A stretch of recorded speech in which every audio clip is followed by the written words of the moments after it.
Depois do Naoi e a maldição ter dado um belo de um trabalho, mas ser finalmente atravessado ao meio, completamente solado pela Maki pela segunda vez, mas é cortado aqui por uma conversa entre a Anja, o Itadori, o Fushiguro e o Takaba. Sim, o Takaba estão com eles. Então é revelado alguns segredos, inclusive sobre o Sukuna. Inclusive mostrado aqui posteriormente qual é o plano do Kenjaku. Mostra então ele invadindo aqui o lugar aqui onde está o Tengen. Vai ter que encarar simplesmente o Shozo, bem dizer, o filho dele. Antes de explicar tudo, eu vou pedir para vocês deixarem o like e se inscrever no canal quem não é inscrito. É extremamente importante aqui para crescer o nosso canal. Continuando aqui, então, tá todo mundo conversando aqui com a Anja. Fushiguro, após ter enfrentado aqui o Regie, simplesmente desmaiar, acorda aqui numa cama e simplesmente a Anja tinha resgatado ele. Quando ele olha pro lado, o Itadori curtindo aqui a vista, tomando um vinhozinho. Porque o Itadori, quanto tempo ele ficou apagado? Tomando aqui um vinhozinho, responde 2 dias, talvez. Agora é noite do dia 14. Aqui, ele está empolgado por usar um roupão pela primeira vez. Enfim, rola um diálogo entre eles, mas nada assim muito importante. Basicamente, o Itadori e o Takaba tinham visto aqui a Anja carregando o Fushiguro, já que ela tinha resgatado ele, e eles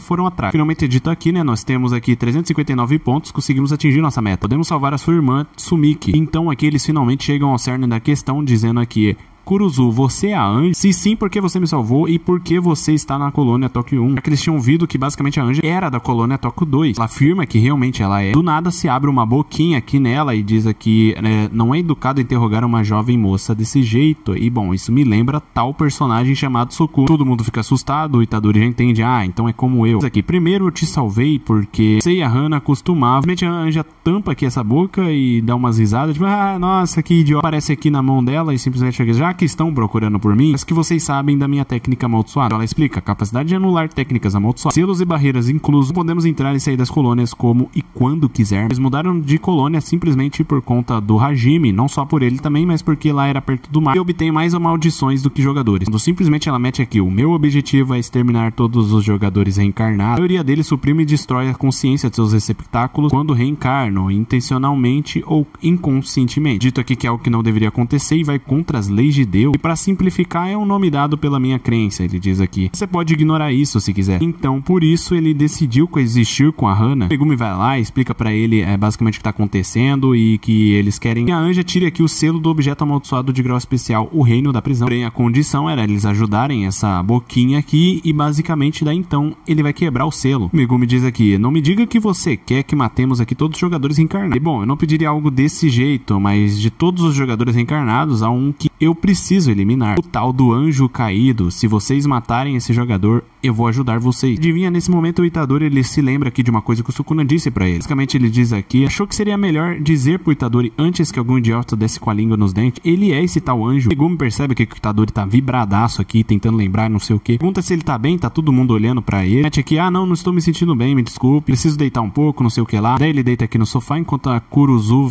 fica aqui no lugar dele. Enquanto ela não tá olhando, ele tenta passar a mensagem aqui com as mãos, já que ele não pode falar, já que ela vai ouvir. Tenta explicar aqui: o anjo caído é dentro de mim, é o Sukuna. O Megumi faz essa cara e sente aqui, é um segredo, e basicamente ele pensa aqui: eu não entendi nada, já que ele se deu todo esse trabalho, é algo que ele não quer que a Kuruzu saiba. Mas daí ele olha pro Itadori, vê ele fazendo a cara do Sukuna, e então ele entende, pensando aqui em que maneira ele poderia achar suficiente para conseguir a cooperação aqui da Anja e ao mesmo tempo não matar o Itadori. Já que o Itadori, sim, ele se sacrificaria por isso. Ele mesmo diz aqui: morrerei com prazer. E antes deles pensar alguma coisa aqui, já que tava ficando tenso aqui o clima, a mãozinha fala aqui: que estranho, tem um massivo número de pessoas entrando na colônia nesse exato momento. São mais de 800, estava 806, já tá mudando para 807. Isso se deve ao fato porque simplesmente o exército está entrando para tentar conter toda essa situação envolvendo os feiticeiros Jujutsu. Isso porque não só o governo japonês está sabendo sobre tudo isso, mas simplesmente o mundo lá fora, já que o Kenjaku espalhou para ele. Sim, o Kenjaku conversou com todos os líderes aqui, inclusive eu já narrei essa parte e expliquei tudo certinho, tudo o que aconteceu relacionado a isso. O link do vídeo vai estar aí no comentário fixado, dá uma olhadinha lá porque é muito importante essa parte. Acho que eu vou deixar aqui a parte mais importante para vocês verem como é que foi esse encontro dele com os governantes. Basicamente tá dizendo aqui: estresses e emoções negativas são eles que se tornam a energia que chamamos de energia amaldiçoada. Realmente acaba vazando em pequenas quantidades das pessoas do Japão. Quando essa energia se acumula, ela dá à luz a maldições. Talvez vocês conheçam elas como fantasmas ou monstros humanos que podem controlar essa energia amaldiçoada e fazer aquilo que seria chamado de sobrenatural. Então, os feiticeiros Jujutsu, esse fenômeno é praticamente exclusivo do Japão, mas é claro que há exceções, porém as essas maldições normalmente são invisíveis ao olho nu. É como uma segunda camada de luz que existe com um espectro da luz visível, mas não pode ser capturada pelo cérebro ou por câmeras. E basicamente o Uraumi distribui aqui óculos amaldiçoados. O próprio Uraumi explica aqui, né, que são óculos que foram transformados em ferramentas amaldiçoadas. Mete um pensamento aqui, linda.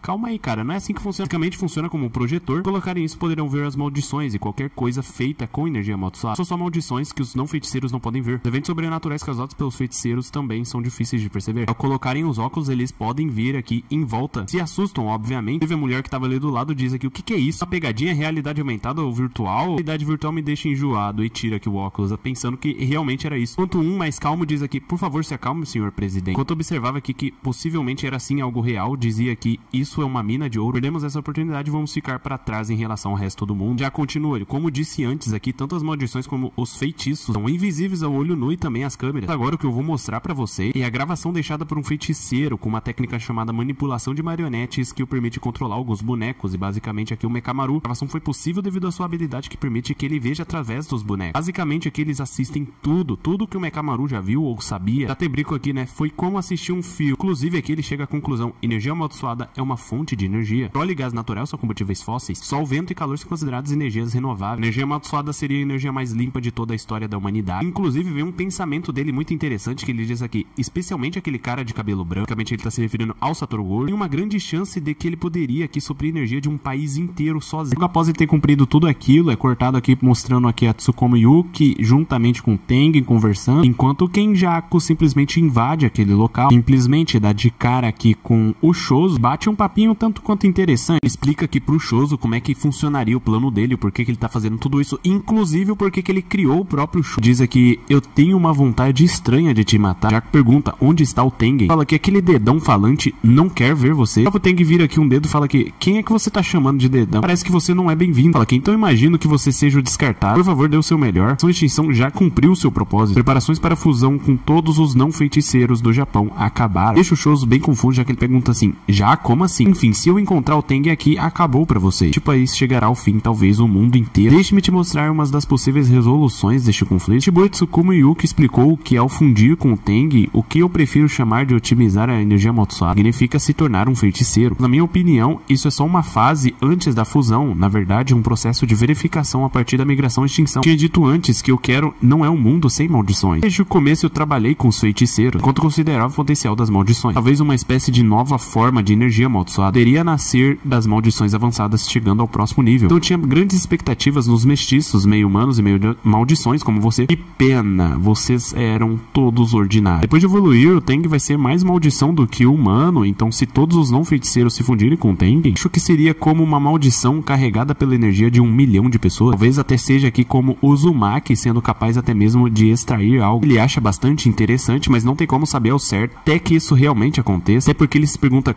como que será que se pareceria essa tal maldição de 1 milhão de pessoas? Por exemplo, se eu acumular da energia de 1 milhão de pessoas, só uma cara de um palhaço daria muita risada. Resumindo, depois da conversa, eles começam a treta. O Shozo já mete logo aqui um sangue perfurante, Kenjaku desvia aqui numa facilidade absurda, simplesmente utilizando aqui uma forma de distração, consegue atrapalhar aqui a visão do Shozo enquanto dá a volta pra cima dele. Aí então os dois partem pra uma luta mano a mano. Essa luta vai ficar aqui pro próximo vídeo, por isso é importante de vocês ativarem as notificações.